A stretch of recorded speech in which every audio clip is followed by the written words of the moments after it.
আমাকে বের করতে হবে দেখো tan থিটা বাই 2 এর একটা ভ্যালু। তাই জন্য আমি কি করছি দেখো, এটা নিচে কিছু মানে 1 আছে, এটাকে আমি ফার্স্টে উল্টে দিচ্ছি। তাহলে 1 by cos theta equal to 1 minus cos alpha cos beta by cos alpha minus cos beta. এবার তোমাদের মনে একটা প্রশ্ন আছে উল্টালাম কেন, তার একটাই কারণে। এবার দেখো আমি ভাগযোগ প্রক্রিয়া বা যোগভাগ প্রক্রিয়া, কম্পোনেন্ট ও ডিভিডেন্ড যেটাই বলো তুমি, সেটা ইউজ করলে কি হবে দেখো 1 minus cos theta by 1 plus cos theta, এটা করছি দেখো, এটা মানে tan স্কয়ার থিটা বাই 2, আর এটার ভ্যালু তোমাকে বের করতে দিয়েছে এইটুকু।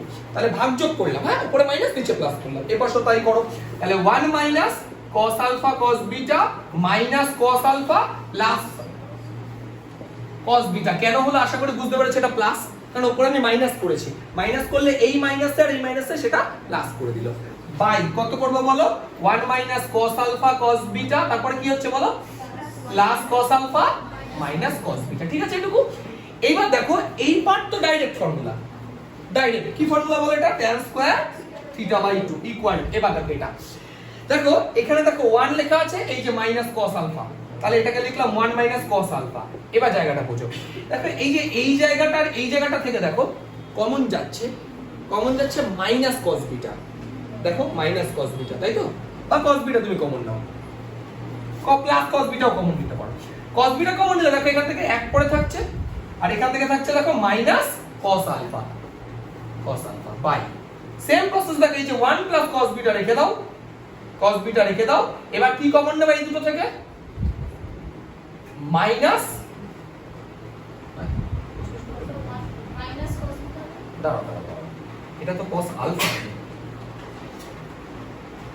তাই না, 1 প্লাস cos আলফা, বুঝতে পেরেছো, 1 প্লাস cos আলফা, আর এই দুটো থেকে কি কমন যাচ্ছে মাইনাস cos বিটা কমন গেলে 1 প্লাস cos আলফা। বাস দেখো হয়ে গেছে অঙ্কটা, খুবই ইজি অঙ্কটা, দেখো হয়ে গেছে। দেখো উপর থেকে দেখো 1 মাইনাস cos আলফা কমন যাচ্ছে, বলো তো 1 মাইনাস cos আলফা কমন গেলে কি থাকছে, এখান থেকে কিছু নেই মানে কি থাকছে 1 থাকছে, তাহলে 1 প্লাস এখান থেকে থাকছে cos বিটা বাই, এবার দেখো ভাই এখান থেকে 1 প্লাস cos আলফা কমন যাচ্ছে, তাহলে এখান থেকে কিছু নেই মানে 1 থাকছে, 1 মাইনাস cos বিটা। দেখো বুঝতে পারলে কিনা, 1 মাইনাস cos বিটা, দেখো ফর্মুলা চলে এসেছে। দেখো বোঝাই কি ফর্মুলা আসলো, তুমি এইটার কাছে এইটুকু লক্ষ্য করো, এইটুকু এই দেখো formula 1 minus cos alpha by 1 minus cos, sorry 1 plus cos alpha tan square alpha by 2, তাহলে এটা কি দাঁড়াচ্ছে বলো tan স্কয়ার আলফা বাই 2। আর এটা দেখো উল্টো আছে না, এটা তাহলে এটা কত হবে বলো cot স্কয়ার বিটা বাই 2। এবার তুমি যদি দুপাশে রুট করে দাও মানে স্কয়ারটা তুলে দাও স্পষ্ট করে, তাহলে কি দাঁড়াচ্ছে বলো tan theta by 2 equal to tan alpha by 2 cot beta by 2। হ্যাঁ এবার একটা কথা বলতে পারো, এখানে তো প্লাস মাইনাস হতো, কিন্তু তোমাকে বলেছি দেখাও যে একটা ভ্যালু এটা, তো দুটো ভ্যালু তো হচ্ছে, এখানে তো প্লাস মাইনাস হতোই, সেটা নিয়ে কোনো প্রশ্ন নেই, কিন্তু আমি প্লাস মাইনাসটা দিলাম না, তারপরে তোমাকে একটাই প্রুফ করতে দিয়েছি। দেখো বলেছে এর একটা ভ্যালু এটা বলছে না, দেখো প্রুফড, এটাই এইটুকুই অঙ্ক প্রুফড। ঠিক আছে, দেখো 6টা আমি স্টার্ট করছি। বলেছে দেখো a ইকুয়াল টু 170 ডিগ্রি। আচ্ছা একটা কথা বলে, a যদি 170 ডিগ্রি বলে দেয় সেকেন্ড কোয়াড্রেন্টে আছে, তাই নাকি 170 মানে সেকেন্ড কোয়াড্রেন্ট, 90 থেকে 180। চলো কার ভ্যালু বের করতে হবে, দেখাও যে tan a by 2 equal to এটা। আমি একটা কাজ করছি, অঙ্কটা না RHS থেকে স্টার্ট করছি, কারণ RHS একটু বড় সংখ্যা আছে, পড়তে সুবিধা হবে। কত আছে বলো RHS এ, -1 মাইনাস কত আছে বলো, -1 মাইনাস √1 প্লাস tan স্কয়ারে বাই tan a, এটা আছে। ভালো কথা, এইবার লক্ষ্য করো, দেখো বিষয়টা বলি, আমি -1 লিখলাম মাইনাস লিখলাম। আচ্ছা 1 প্লাস tan স্কয়ারের মানে কি অ্যাকচুয়ালি, sec স্কয়ারে। এবার ব্যাপারটা রুটের বাইরে আসলে কি হয়ে যাবে, sec হয়ে যাবে, এটুকু বোঝা গেছে। আচ্ছা একটা কথা বলো, দেখো এর ভ্যালু যদি 170 ডিগ্রি হয়, তাহলে আমি যদি এর ভ্যালুটা এখানে পুট করি, তাহলে sec 170 ডিগ্রি হবে। sec 170 মানে sec সেকেন্ড কোয়াড্রেন্টে চলে যাচ্ছে, সেকেন্ড কোয়াড্রেন্টে sec এর ভ্যালু কি হয়, পজিটিভ না নেগেটিভ, নেগেটিভ হয়। সেকেন্ড কোয়াড্রেন্টে তো sin আর cos পজিটিভ হয়, all sin tan cos, sec তো ফোর্থ কোয়াড্রেন্টে গিয়ে পজিটিভ হয়, তার মানে এটা সেকেন্ড কোয়াড্রেন্টের জন্য একটা মাইনাস চলে আসলো বাই tan a। ঠিক আছে এটুকু, তাহলে হলোটা কি দেখো, এখানে -1, এটা -1 তো প্লাস হয়ে গেল, sec মানে কত 1 বাই cos a, তাই তো, বাই tan a মানে হচ্ছে sin a by cos a। এইবার বুঝো cos a কেটে গেল উপরে নিচে, তাহলে উপরে রইলো কি, উপরে রইলো -cos a প্লাস 1, তাহলে 1 cos a by sin a। ঠিক আছে, আচ্ছা 1 cos এর ডাইরেক্ট ফর্মুলা আছে দেখো, 2 sin স্কয়ার a বাই 2, তাই না? ওই যে 1 মাইনাস cos থিটা মানে 2 sin square theta by 2। Formula কিন্তু ভাই এগুলো মনে রাখতেই হবে। 2 sin স্কয়ার a by 2 by sin a মানে কি বলো? 2 sin a by 2 cos a by 2। 2 sin a by 2 cos a by 2। এবার দেখো কি দাঁড়াচ্ছে, 2 কেটে গেল, sin এক পিস কেটে গেল, তাহলে sin a by 2 by cos a by 2 মানে কি হচ্ছে? tan a by 2। দেখো মিলে গেছে, ইকুয়াল টু আর সরি LHS। আমি RHS থেকে স্টার্ট করেছিলাম প্রুফ। এইগুলো আমাদের অঙ্ক। দেখো অঙ্ক এখানে কঠিন না, তোমাকে সাইন কনভেনশনটা বুঝতে হবে, এইটুকু হচ্ছে ব্যাপার এখানে কিছু।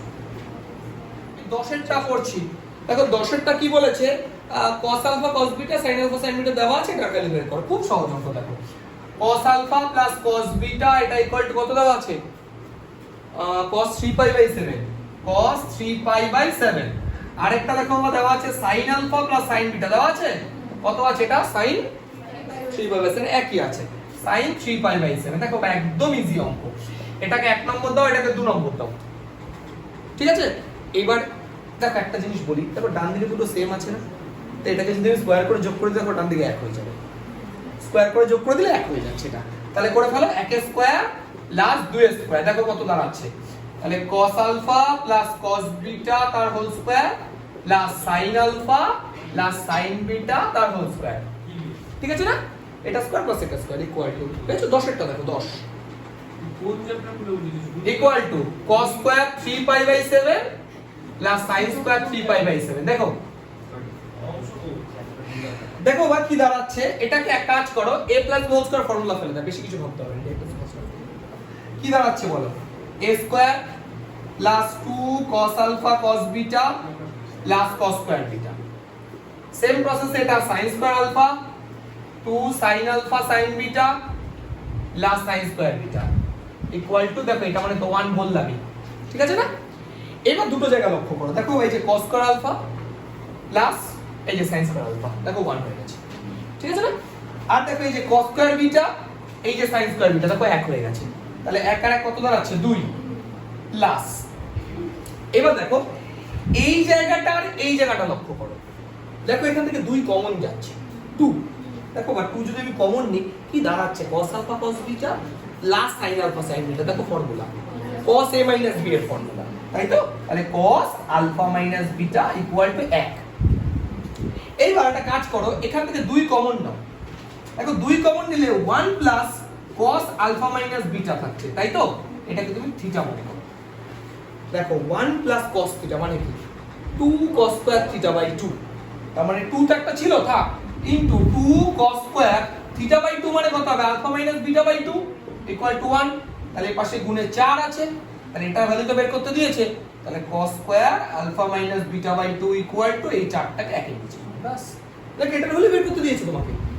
দেখো প্রুফ তো না, এটাই বের করতে দিয়েছে, আর কিছু না, ভ্যালু বের করতে দিয়েছে, বাস। দেখো বাবা 14 এর অঙ্কটা কি বলেছে এটা একটু ভালো করে বোঝার চেষ্টা করো। আমি তো বললাম তোমাদের যে 14 আর 16 সেম, a b c এর জায়গায় আলফাবেটটা গামা বসিয়ে দাও, 16টা হয়ে যাবে। দেখো 14 টা কি বলেছে, cos a cos b cos c এর ভ্যালু দেওয়া আছে, তোমাকে tan square a by 2 tan square b by 2 tan square c by 2 বের করতে হবে। একটা কথা বলছি, দেখো আমি চেষ্টা করছি ইন্ডিভিজুয়ালি ভ্যালুগুলো বের করে নেওয়া, ইন্ডিভিজুয়ালি। প্রথমে দেখো কে আছে, tan স্কয়ার a বাই 2 আছে, তো tan স্কয়ার a বাই 2 এর ফর্মুলা কি হয় বলো?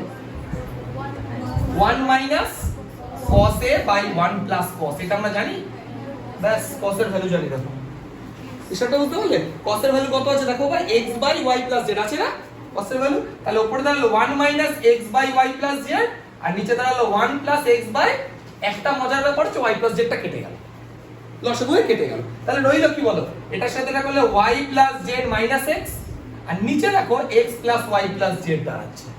একটা মজার ব্যাপার তুমি দেখবা, প্রতিটা মানে পার্টে নিচেরটা সেম হয়ে যাবে, উপরে তিনটেও এক হয়ে যাবে, কেটে যাবে, তাহলে যোগ হয়ে যা হওয়ার উত্তর তাই হবে। তারপর দেখো tan স্কয়ার b বাই 2 কত দাঁড়াচ্ছে বলো? 1 minus cos b by 1 plus cos b। দেখো cos b এর ভ্যালু তোমার কাছে দেওয়া আছে, দেখো cos b কত দেওয়া আছে বলো? y by z plus x। তাহলে 1 minus y by z plus x, 1 plus y by z plus x। এবার দেখো বা দুটো z প্লাস x কেটে গেল, এই যে তাহলে ধরো এলসিএম করে কেটে গেল। একই রইলো দেখো z plus x minus y, x plus y plus z, same কনসেপ্টে বলো তো আবার tan স্কয়ার c বাই 2 এটা কত দাঁড়াবে? নিচে তো x plus y plus z দাঁড়াচ্ছে, একদমই তাই, x প্লাস y মাইনাস, এটা বোঝা যাচ্ছে। দেখো যখন a ছিল তখন x মাইনাসে ছিল, যখন b ছিল y মাইনাসে ছিল, এটা তাই হবে, এটা নিয়ে কোনো সন্দেহ নেই। এইবার দেখো LHS লিখছি, LHS এ কি আছে, এটা প্লাস এটা প্লাস এটা, LHS ইকুয়াল টু আছে tan square a/2 plus tan square b/2 plus tan square c/2, ঠিক আছে। আচ্ছা তাহলে কত দাঁড়াচ্ছে, tan স্কয়ার a/2 মানে হচ্ছে x y plus z minus x by x plus y plus z। এই দেখো ভাই, এই যে tan স্কয়ার a/2 এর ভ্যালু, বুঝছো তো? tan স্কয়ার b/2 এর ভ্যালু কোথায় আছে, এই যে এটা, আর tan স্কয়ার c/2 এর ভ্যালু আছে এটা, বাস বসিয়ে দাও, বসিয়ে দাও, একদম সহজ অঙ্ক। z plus x minus y by x plus y plus z plus x plus y minus z by x plus y plus z। ভুলিয়ে ফেলো না, হ্যাঁ আমি এখানে দাগ দিয়ে দিচ্ছি, এই যে এই। তাহলে দেখো x plus y plus z LCM হচ্ছে, দেখো সবার ক্ষেত্রে আছে, দেখো সবার ক্ষেত্রে আছে। তাহলে উপরে দাঁড়াচ্ছে কি, দেখো তুমি যদি যোগ না করো তাও বুঝে যাচ্ছে। দেখো এখানে একটা y আছে, একটা মাইনাস y আছে, কেটে গেল, আর একটা প্লাস y আছে, তাহলে একটাই y পড়ে থাকবে। সেম প্রসেসে দেখো একটা z কেটে গেল, একটা z পড়ে রইল, একই, তার মানে উপরে রইল x plus y plus z, ঠিক আছে, ইকুয়াল টু বাস এটাই প্রুফ করতে দিয়েছে, ইকুয়াল টু RHS তার দিয়ে রেখেছি। তো 17 নম্বরে দেখো প্রথমে আমরা কি করছি, প্রথমে আমরা এটাকে উল্টে দিচ্ছি। প্রথমে দেখো তোমাকে কি প্রুফ করতে হবে, দেখো sin স্কয়ার প্রুফ করতে হবে, তাই তো, sin স্কয়ার প্রুফ করতে দিয়েছে তো, হ্যাঁ ঠিক আছে। এবার প্রথমে কাজ করো, এটাকে উল্টে দাও, তাহলে 1 বাই এটা tan square x/2 equal to কত দাঁড়াচ্ছে এটা বলো, 1 বাই tan π/4 প্লাস y আরেকটা tan π/4 মাইনাস z। এবার দেখো ভাই একটা বিষয়, এবার যোগফল প্রক্রিয়া চাপিয়ে দিতে পারো।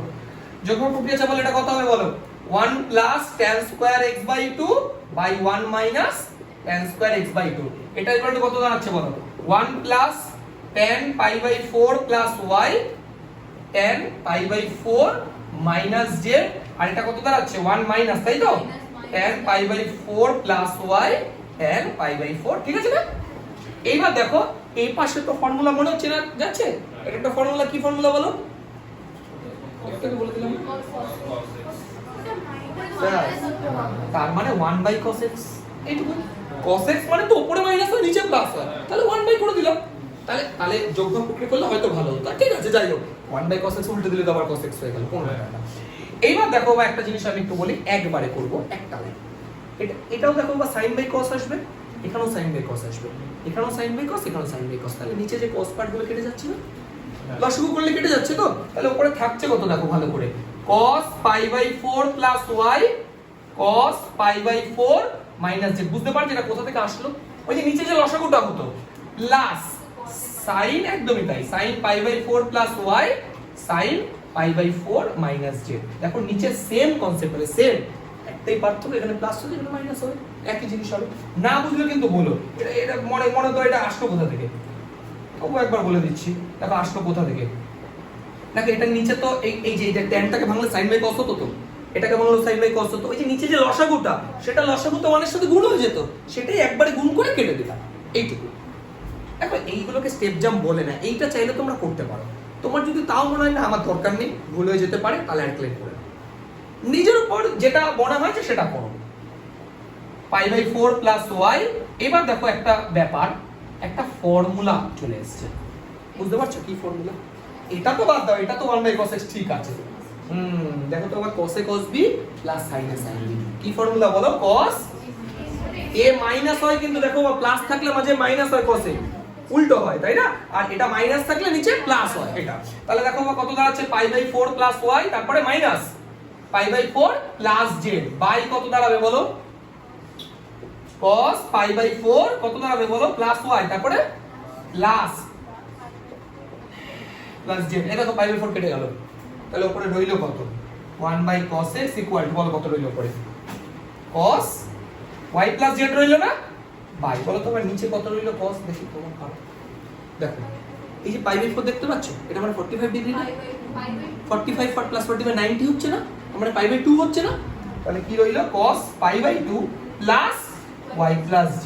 এবার এটার সাথে কিছু মানে 1 আছে, তাহলে 1 * 90 প্লাস থিটা, সাইন হয়ে যাবে, কিন্তু সেকেন্ড কোয়াড্রেন্ট, cos সেকেন্ড কোয়াড্রেন্টে মাইনাস হয়, তাই মাইনাস হয়ে যাচ্ছে, তাহলে দাঁড়াচ্ছে কত, এগুলো অল লিখো, হ্যাঁ 1 by cos x equal to cos y plus z by minus sin y plus z। বুঝতে পেরেছো বা কেন মাইনাস সাইন হলো? বুঝতে পেরেছো? আমি আরেকবার বুঝাই। এই যে 1 এর জন্য cosটা sin হয়ে গেল, sin y plus z হয়ে গেল, 1 into 90 plus theta মানে সেকেন্ড কোয়াড্রেন্টে cos নেগেটিভ। এইবার তাহলে এটাকে এই পাশে রেখে লাভ নেই, এটাকে আমি উপরে তুলে দিলাম। cos x উপরে তুললে এটা sin y plus z by cos y plus z মানে ঘুরিয়ে দিলাম। ঠিক আছে? এবার মাইনাসটাকে অ্যাবজর্ব করতে গেলে একটা ভাবে সহজে করা যায়, দুপাশে স্কয়ার করে দাও। স্কয়ার করে দিলে মাইনাস অ্যাবজর্ব হয়ে গেল। তাহলে এটা হয়ে গেল cos স্কয়ার x আর এটা হলো sin square y plus z by cos square y plus z। ঠিক আছে? কি প্রুফ করতে হবে দেখো তো। ও বাদিকে দেখো sin স্কয়ার x আছে, বাদিকে দেখো sin স্কয়ার x আছে। তাহলে cos স্কয়ার x কে sin স্কয়ার x এর নেওয়া মানে হচ্ছে 1 minus sin square x। cos square x equal to 1 minus sin square x equal to sin square y plus z by cos square y plus z। এবার দেখো এই sin স্কয়ারটাকে ওপাশে নিয়ে যাও, তাহলে প্লাস হয়ে গেল, আর এটাকে তাহলে এই পাশে নিয়ে আসো, তাহলে 1 minus sin square y plus z by cos square y plus z। এবার নরমাল এলসিএম করা যাবে।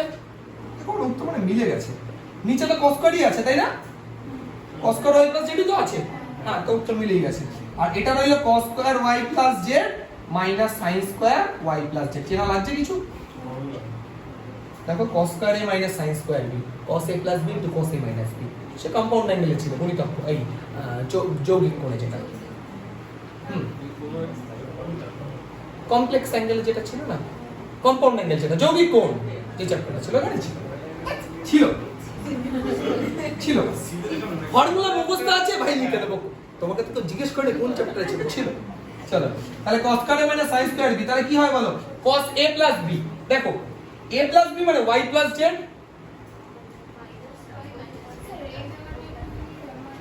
দাঁড়াও দুটোই y plus z ছিল তো না, একটা y minus z ছিল না,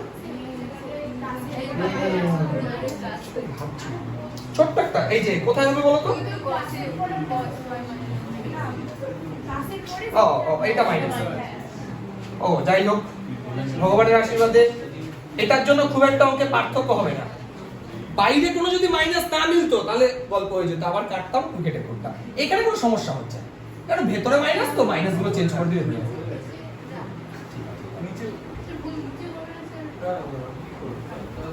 উল্টে গেছে, উল্টে গেছে তো এই লাইনে কতই তো উল্টে গেছে, ঠিক আছে। এই যে সাইনটা তো আমি এত কিছু দেখি না, আমি দেখি যে সাইনের পাশেরটা চেঞ্জ হচ্ছে, আর সাইন যেখানে আছে চেঞ্জ করে দিয়েছি। না না না আমি নিচে ছিল এই লাইন থেকে এই লাইনটা উল্টে গেছে। তো যাই হোক ঠিক আছে, তাহলে আমার এই যে তাহলে cos square a minus sin square b করলে কত হচ্ছে cos a plus b, তাহলে a plus b মানে z কেটে গেল, তাহলে হলো 2y, R cos a minus b মানে 2z। মিলেছে উত্তর 2z by cos square y plus z। এটাই বোধহয় উত্তর আছে নাকি? গুড। এইটা হচ্ছে সেকেন্ড, এটার পর এটা, হ্যাঁ এখান পর এই যে এখানের পর এখানে, এটা বেশ ইম্পর্টেন্ট অঙ্ক, আমি স্টার মেরে রেখেছি তোমরাও মেরে নিও। গুড।